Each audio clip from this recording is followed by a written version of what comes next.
To avoid being a few injuries away from completely derailing your season, you have to have some late fall camp depth chart risers, and it appears as though we do.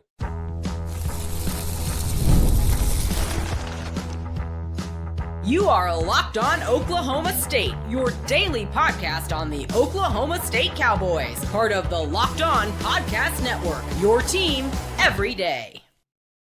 Welcome back to Locked On Oklahoma State, your top stop for all things Cowboy and Cowgirl related. My name is Cody Stovall. I want to thank you kindly for swinging on through to make this your first listen. Today, we're partially brought to you by Kalshi. For a limited time, go download the Kalshi app and use the code LOCKEDON, one word, to get $10 when you trade on $10 with Kalshi. Meanwhile, we get to slide right into this surprise fall camp, late risers style of conversation without somebody like a Shaun Torgeson providing confidence in the coaching staff throughout fall camp. We may have been in a very precarious position from the O-line perspective coming in.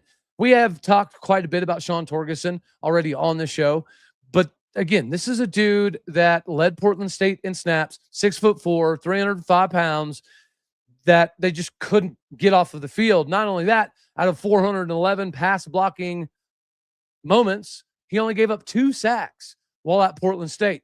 There's always going to be a conversation about, well, is the uptick in abilities in the conference going to be a problem? Perhaps, but physicality will not be an issue for Shaun Torgeson. This is a dude that probably benches in the 400 range because I know he squats in the 500 range. He also has an over a 9-foot broad jump. So he is athletically gifted enough to give Oklahoma State a crap ton of confidence, and he has gotten a significant number of snaps under his belt while at Portland State.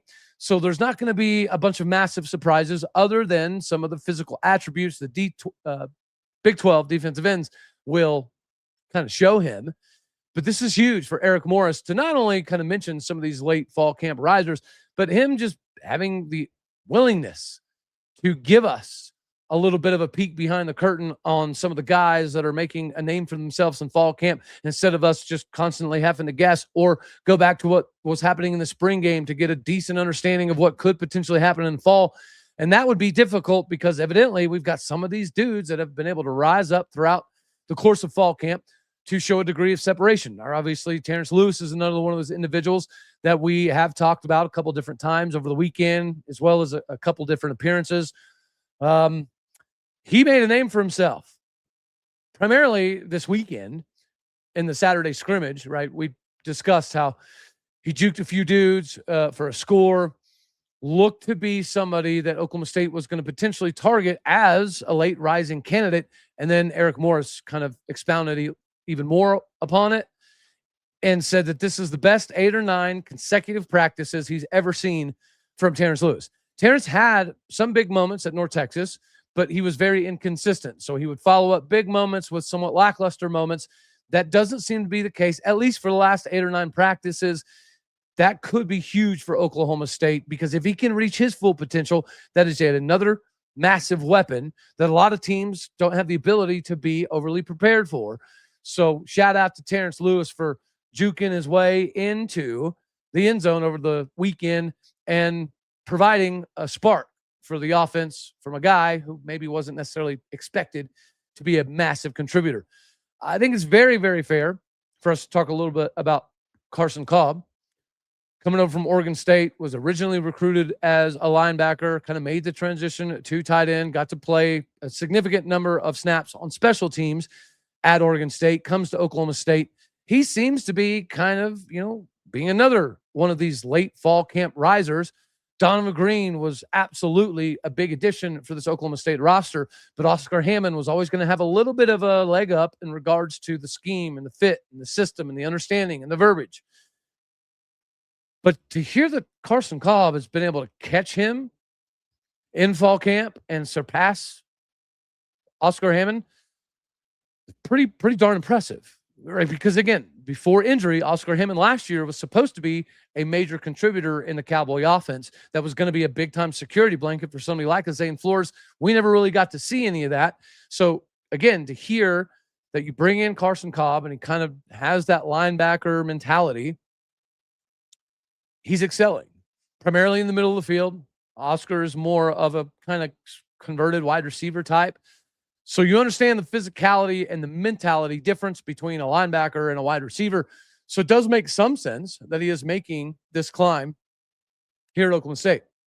Another name that obviously was talked about a little bit was Keviyan Huddleston. And he's kind of just a guy that's been able to bide his time. And if you go back and look at some of the North Texas games at the latter half of the season, he was a major contributor. He was a valuable piece of that North Texas defense. If he can solidify a rotational spot here this upcoming season at Oklahoma State, that could not only be big for us, but I think that could be good for the rest of the defensive line because he does have prove-it moments already playing college ball, albeit at a little bit of a different level. Another couple names. We have heard Coach Morris talk about Dayvion Standard a couple different times, and he doesn't get talked about enough throughout the recruiting cycle because he didn't really get to play this previous season due to injury, but he does come in at 6'4", 185 pounds. Goodyear, Arizona area. Eric Morris does pretty darn well, at least early on, recruiting the state of Arizona. But at 6'4", 185 pounds, this could be a very big addition for Oklahoma State. This is the type of guy that was able to come in and cerebrally understand the playbook, understand conceptually where he was supposed to be and what routes were going to work the best, and learning how to settle down in zone as opposed to being a man-beaten kind of guy. That stuff typically takes a decent amount of time.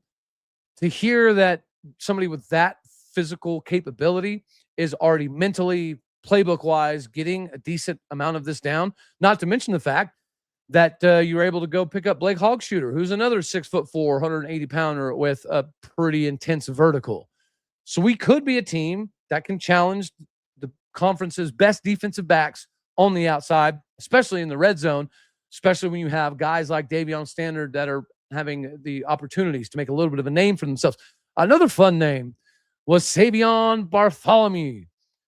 This is 6'3", 290-pound defensive lineman from Belle Chase, Louisiana, that at the end of the day should be somebody that has opportunities, but you typically don't see those opportunities at that position from a freshman. The 3-star coming out of Louisiana, obviously turned down Iowa State to be part of this Oklahoma State conversation, turned down Washington State, Texas State, a bunch of state schools.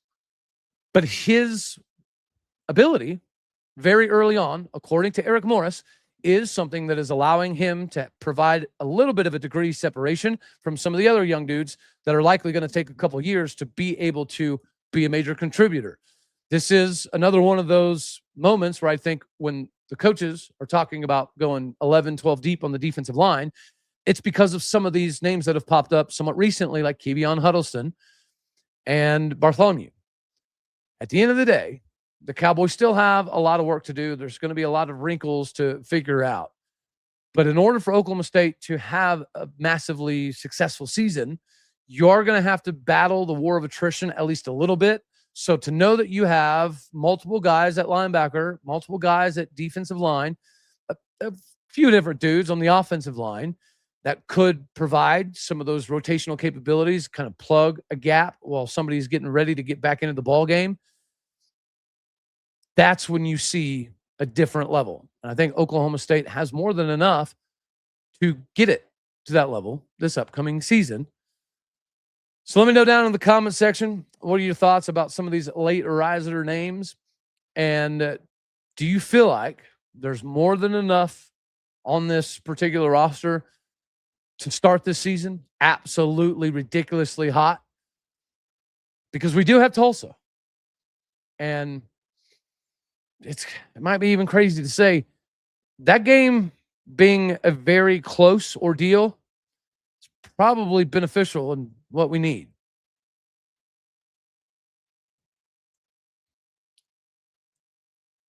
FanDuel is the bee's knees for all of your betting needs. Make sure that you get rocking and rolling with FanDuel today for capitalization purposes primarily.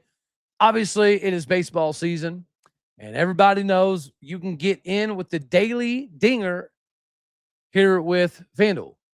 And you guys know I just kind of rotate a bunch of Oklahoma State guys, and it's been working out. It's easy to play.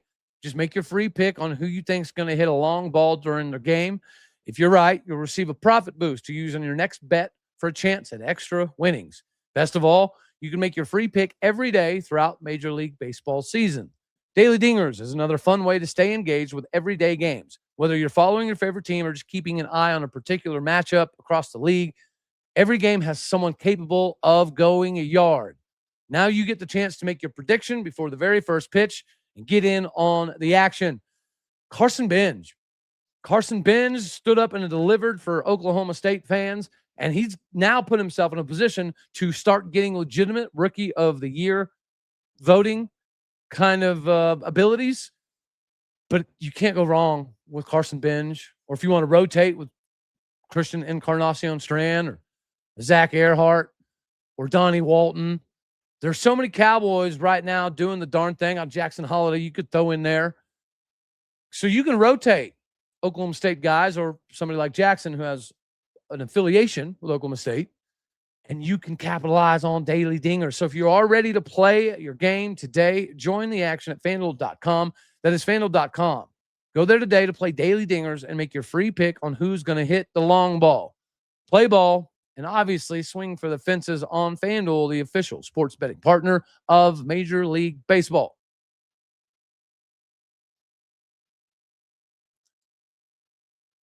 I would love nothing more than to absolutely decimate, disintegrate, destroy, eviscerate, evaporate, whatever you want to throw in here, because we owe redemption, revenge, retribution against Tulsa. But I don't know if taking Tulsa to the woodshed is going to be the biggest benefit to this Oklahoma State football team. There's a lot of things that are going to be going against us when we take on Oregon. And of course, you don't want to look ahead because Tulsa shouldn't have beat us last year either, but it did happen. So you definitely cannot, underestimate them. It is technically on the road, should be even amount of orange in the stands, maybe even more than halfway orange. But nonetheless, I don't think we should destroy Tulsa. Again, I would like to, but right now, Oregon has 5 years of film to prepare for Skylar Cassidy and Eric Morris to some degree. They've only got, a year or so of film available on Drew Messemaker, Caleb Hawkins, same thing. Wyatt Young, pretty comparable because he's only been playing wide receiver for 3 years now.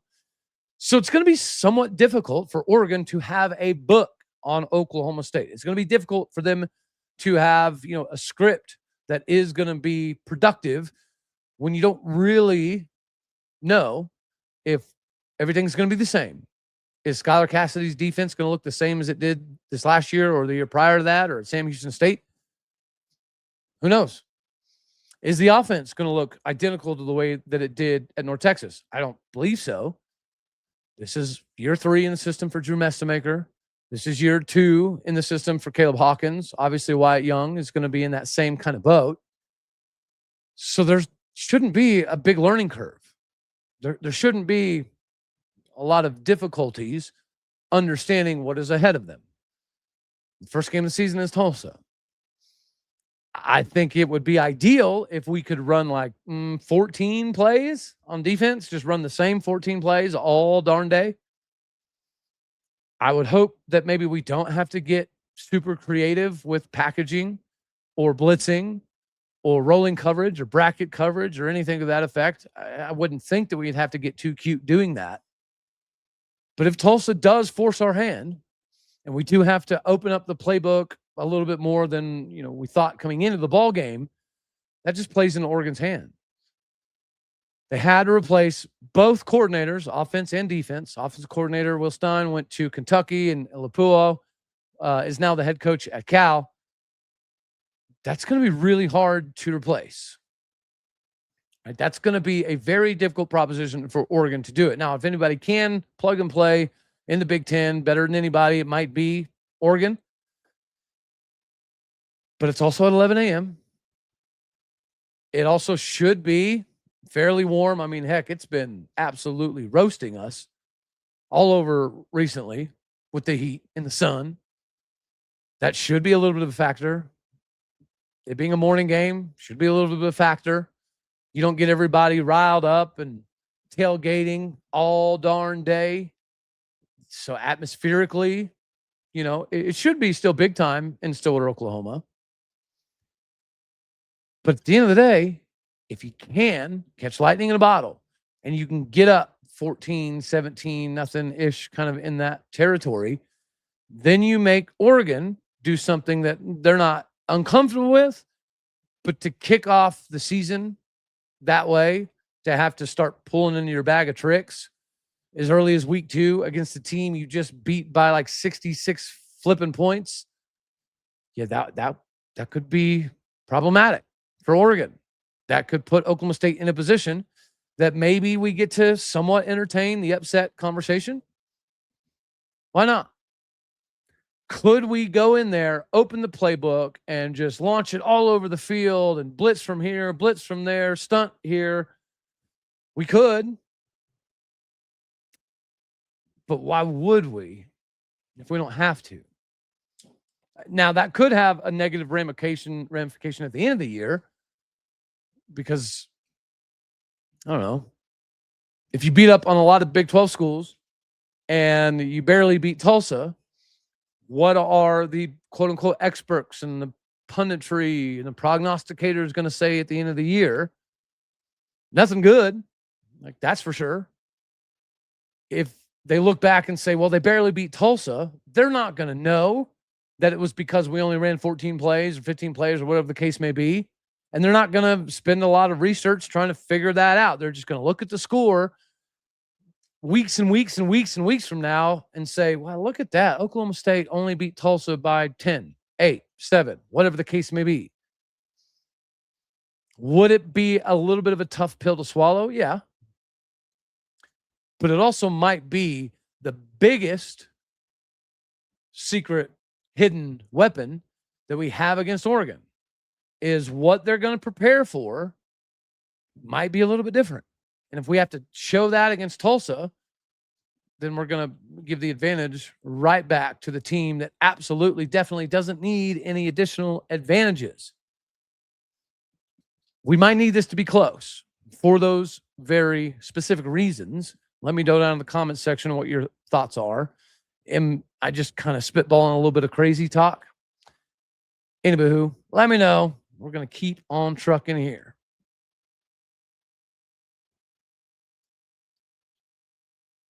That's right. It's Kalshi time.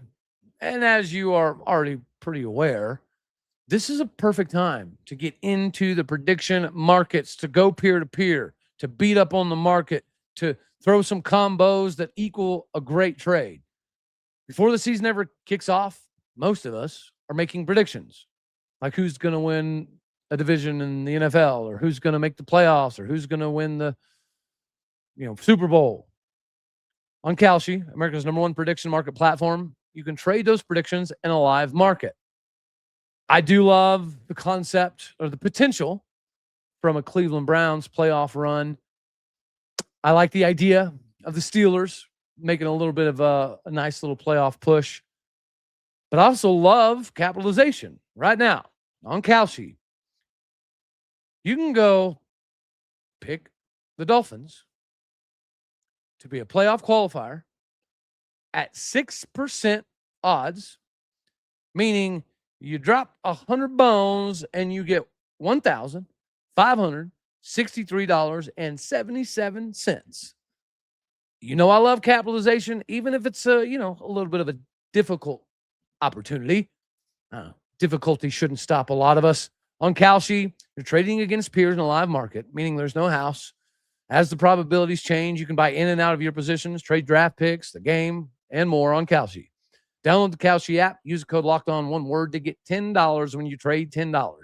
Kalshi. That is Kalshi. Go there today where you can trade on anything. 18 plus. Restrictions and eligibility requirements apply. Event contract trading involves risk and may not be suitable for all investors.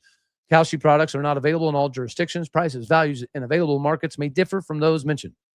For more information, See Kalshi.com/regulatory.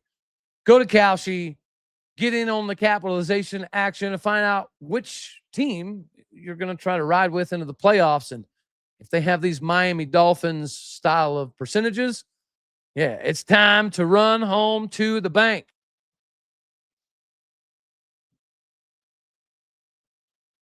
All right, we will wrap this thing up here with this. Eric Morris being ranked as a tier 4 coach, according to The Athletic. Realistically, you would like to see it higher, right, from an optics perspective.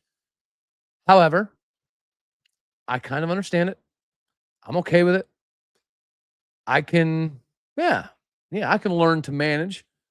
But if you look at the tier listing, in tier 1, Georgia and Indiana.